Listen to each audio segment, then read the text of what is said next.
Gavin, King of Carrador, sat at his desk in his favourite sitting room, looking out into his garden.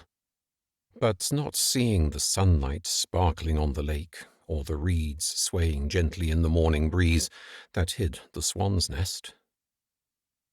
Instead, he was seeing in his mind's eye a small, dark-eyed girl, full of life and joy, holding hard to her recently acquired happiness and trusting in Sheldrake, Maud, John, and him to guide her and keep her safe as she grew into womanhood and trained for her future role as Queen of Kimora. He sighed and ran both hands back and forth through his carefully brushed hair, destroying the painstaking work of his dresser. Then he thumped his hands down on his desk and rose, deciding to walk off some of his nervous energy on the path around the lake. He stepped out into the soft morning light and immediately felt his tension lessen. But not by much. No news. On the first day, a messenger had brought back reports that John, Sergeant Reese, and a crack team of specialist troopers were on the trail of the abductors along an obscure trail in the southern part of the Great Forest.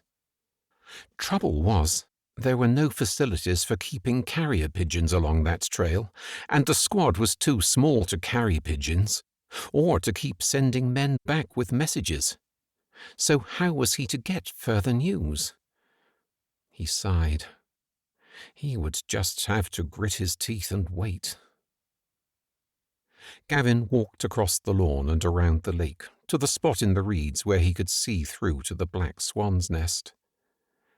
He spent some time watching one swan sitting on the untidy pile of sticks, while the other swan emerged from the reeds to clamber up to join its mate. He wondered if they had eggs incubating, and then thought that Sasha would love it if they did. He gave another sigh and turned away.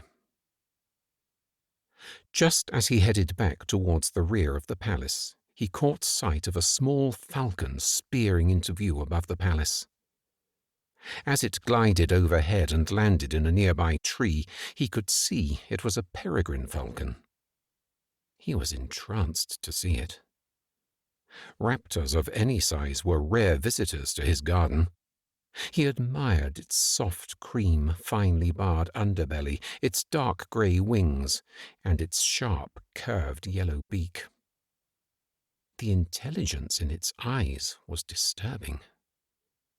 He watched it as it took off again, soaring twice around the garden before plummeting into the long reeds somewhere near the swan's nest. Perhaps it had spotted a mouse.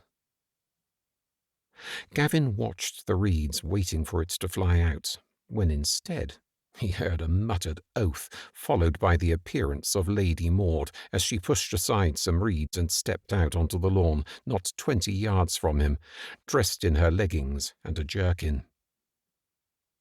When she saw the king, she sank into a low curtsy, while he tried to stop gawking at her. She straightened and approached him, smiling.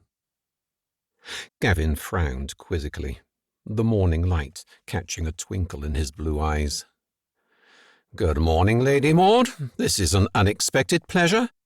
Last I heard, you were heading into the Great Forest south of Sun Inn on Park Lane in search of your son." "Good morning, Your Majesty. Yes, that is indeed where I have been, but this seems to be a week for revealing secrets." Her smile broadened. "So now you know mine." Gavin blinked. "I do? I'm not sure what I just saw, or didn't see, actually."